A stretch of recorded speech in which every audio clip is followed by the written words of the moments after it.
আজকে আমরা আলোচনা করছি আবহবিকার। আবহবিকার কাকে বলে?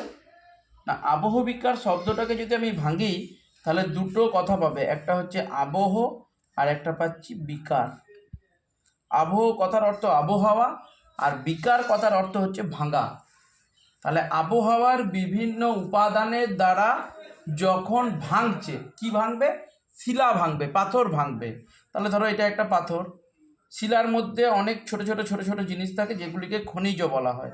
বিভিন্ন রকমের খনিজ পদার্থ থাকে শিলার ভিতরে। এইবারে আবহ মানে আবহাওয়ার বিভিন্ন উপাদান। আবহাওয়ার বিভিন্ন উপাদান মানে কি? বৃষ্টিপাত, সূর্যালোক,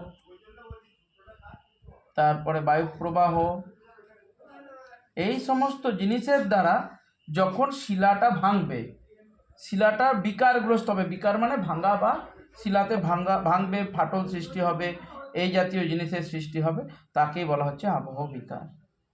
তাহলে এইখানে একটা মূল শিলা আছে, তার ওপরে একটা শিলা রয়েছে। তাহলে মূল শিলার ওপরে একটা শিলা রয়েছে, সেই শিলাটার মধ্যে খনিজ আছে, সে সূর্যের আলো নিচ্ছে, বৃষ্টি হচ্ছে, সে বৃষ্টিপাত হচ্ছে, বায়ুপ্রবাহ হচ্ছে, তার ফলে যখন শিলাটা ভাঙছে বা বিকারগ্রস্ত হচ্ছে, তাকেই বলা হচ্ছে আবহ বিকার। তাহলে আবহ বিকার সংজ্ঞাটা কাকে দেবে তোমরা? না, আবহ বিকার কাকে বলে? তোমরা বলবে আবহাওয়ার বিভিন্ন উপাদানের প্রভাবে যখন শিলার বিকারগ্রস্ত হয় তাকেই আবহবিকার বলা হয়। বোঝা গেছে? আবহবিকার তিন প্রকার। আবহবিকার তিন প্রকার, তিনটি প্রক্রিয়ায় আবহবিকার হয়। আবহবিকার তিনটি প্রক্রিয়ায় সম্পন্ন হয়। একটা হচ্ছে যান্ত্রিক আবহবিকার, একটা হচ্ছে রাসায়নিক আবহবিকার, আর একটা হচ্ছে জৈব আবহবিকার। তিনটে প্রক্রিয়া, আবহবিকারের তিনটে প্রক্রিয়া: যান্ত্রিক আবহবিকার, রাসায়নিক আবহবিকার আর জৈব আবহবিকার। যান্ত্রিক আবহবিকার কাকে বলে? না, তখন বলবে যে যখন সূর্যের আলো, বায়ুপ্রবাহ, বৃষ্টিপাত, এই সমস্ত শক্তির দ্বারা যখন শিলার বিকারগ্রস্ত হয় বা শিলা ভাঙে, তখন তাকে বলা হবে যান্ত্রিক আবহবিকার। তাহলে যান্ত্রিক আবহবিকার তোমরা আরও স্পষ্টভাবে বলবে এরকম যে উষ্ণতার পরিবর্তন। তাহলে তোমরা বলতেই পারো যে উষ্ণতার জন্য কেন শিলা ভাঙছে। ভালো করে ভাবো, এখানে অনেকগুলি খনিজ রয়েছে। এই খনিজে ধরো সূর্য বেশি আকর্ষণ করে, সূর্যের আলোটাকে বেশি নিয়ে এই খনিজটা গরম হয় তাড়াতাড়ি। আবার পাশে একটা খনিজ রয়েছে, সেই খনিজটা খুব আস্তে আস্তে গরম হয়। এবার তুমি ভাবো, একটা গার্ডার নিয়েছি, টানছি ছাড়ছি, টানছি ছাড়ছি, দুজনে হালকা করছি, টানছি, জোরে টানছি, হালকা করছি, এরকম করতে করতে কি হবে? একটা সময় গার্ডারটা ভেঙে যাবে, ছিঁড়ে যাবে, ফেটে যাবে, ছিঁড়ে যাবে। সেরকম শিলাটাও ফেটে যাচ্ছে। কি জন্য? না, বৈষম্যমূলক কারণের জন্য। বৈষম্যমূলক মানে কোনো খনিজ বেশি তাপ নিচ্ছে, কোনো খনিজ কম তাপ নিচ্ছে, এর ফলে শিলাটা ফেটে যাচ্ছে। যান্ত্রিক উষ্ণতার পরিবর্তন হোক, শিলাস্তরের চাপ হোক, আর্দ্রতার পরিবর্তন হোক। আর্দ্রতার পরিবর্তন মানে ধরো বৃষ্টি হলো, এই খনিজটা বেশি জল শোষণ করতে পারে, আবার এই খনিজটা কম জল শোষণ করতে পারে, তাহলে এর ফলেও শিলাটা ফেটে যাচ্ছে। এটাই হচ্ছে যান্ত্রিক আবহবিকার। কোথায় দেখা যায় সবচেয়ে বেশি? না, যেখানে গরম বেশি সেইখানে, আর যেখানে ঠান্ডা বেশি সেইখানে। তার মানে উষ্ণ মরু আর একটা কি বলবো, শীতল মেরু।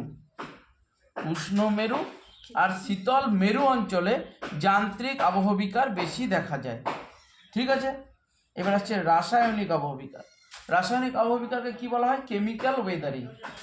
কেমিক্যাল ওয়েদারিং মানে না, বিভিন্ন বায়ুমণ্ডলে, ধরো এটা একটা শিলা, ভালো করে ভাবো, এই শিলাটা হচ্ছে চুনা পাথরযুক্ত শিলা, চুনা পাথর। এবারে চুনের ওপরে যদি জল পড়ে, দেখবে বিক্রিয়া করতে শুরু হয়, হয় না? দেখবে ফুটতে শুরু করে জলটা, চুনটা ফুটতে শুরু করে।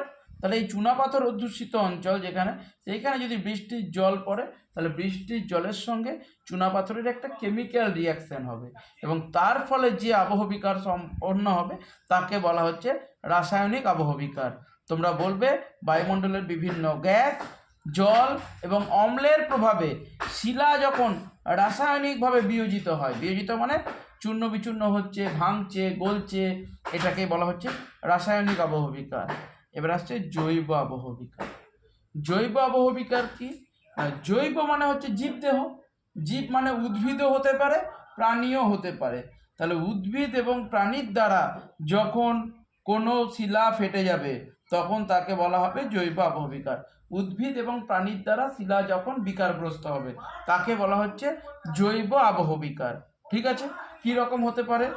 ধরো ধরো একটা উদ্ভিদ জন্মে গেছে পাথরের ওপরে, একটা প্রাণী ধরো পটি করলো, প্রাণী মানে পাখি, সেই পটিতে তার বীজ ছিল, বীজ, সেই বীজটা পাথরের ওপরে পড়লো, সেই বীজ থেকে গাছ হলো এবং সেই গাছটা শিকড়টাকে ভেতর দিকে চালিয়ে দিল এবং তার ফলে পাথরটা ফেটে গেল, তাহলে জীবদেহের দ্বারা শিলাটা ফাটলো, এটা হচ্ছে জৈব আবহবিকার। বোঝা গেছে? আবার ধরো কেঁচো, ইঁদুর, ঠিক আছে, উই, খরগোশ, এইসব প্রাণীরা মাটিকে গর্ত করে শিলাকে ফাটিয়ে দেয়, যেটাকে বলা হচ্ছে জৈব আবহবিকার। বোঝা গেছে? তাহলে আবহবিকার কাকে বলে বুঝে গেছো, আর আবহবিকারের শ্রেণীবিভাগ করে দিলাম। তাহলে আবহবিকার কাকে বলে না, আবহাওয়ার বিভিন্ন উপাদানের দ্বারা শিলা চূর্ণ বিচূর্ণ হলে তাকে বলা হচ্ছে আবহবিকার। আবহাওয়ার উপাদানগুলো কি কি? বৃষ্টিপাত, সূর্যালোক, বায়ুপ্রবাহ, উষ্ণতা, আর্দ্রতা, এইসবগুলি হচ্ছে আবহাওয়ার উপাদান। এদের দ্বারা শিলাটা ভাঙছে তাকেই বলা হচ্ছে আবহবিকার। আবহবিকারকে তিনটে ভাগে ভাগ করা হচ্ছে: যান্ত্রিক আবহবিকার, রাসায়নিক আবহবিকার, জৈব আবহবিকার। যান্ত্রিক আবহবিকার কাকে বলে? একটু আগেই বলেছি যে উষ্ণতার পরিবর্তন হবে, শিলাস্তরের উপর চাপ হ্রাস বৃদ্ধি হবে, আর্দ্রতার পরিবর্তন হবে, এই সমস্ত কারণের জন্য যখন শিলা ভাঙবে তাকে বলবো যান্ত্রিক আবহবিকার। যান্ত্রিক আবহবিকার কোথায় দেখা যায়? উষ্ণ মরু, শীতল মেরু অঞ্চলে দেখা যায়। আর এইটা বলতে ভুলে গেছিলাম, রাসায়নিক আবহবিকার বেশি দেখা যায় উষ্ণ আর্দ্র নিরক্ষীয় জলবায়ু অঞ্চলে, আর্দ্র নাতিশীতোষ্ণ অঞ্চলে দেখা যায় রাসায়নিক আবহবিকার। রাসায়নিক আবহবিকার মানে কি না, বায়ুমণ্ডলের বিভিন্ন গ্যাস, জল, অম্লের প্রভাবে যখন শিলাতে ফাটলের সৃষ্টি হবে, শিলা গলে যাবে, তখন তাকে বলবো রাসায়নিক আবহবিকার। কোথায় দেখা যায়? নিরক্ষীয় অঞ্চল আর একটা আর্দ্র নাতিশীতোষ্ণ অঞ্চল, মানে বৃষ্টি হতে হবে তবেই তো গলবে। চুনে জল দিলে যেমন চুনটা গলে যায়, তাহলে সেই জিনিসটা হবে। আর জৈব মানে বুঝতেই পারছো জীবদেহ, তাহলে পৃথিবীর মোটামুটি সমস্ত অঞ্চলেই এই জৈব আবহবিকার দেখা যায়।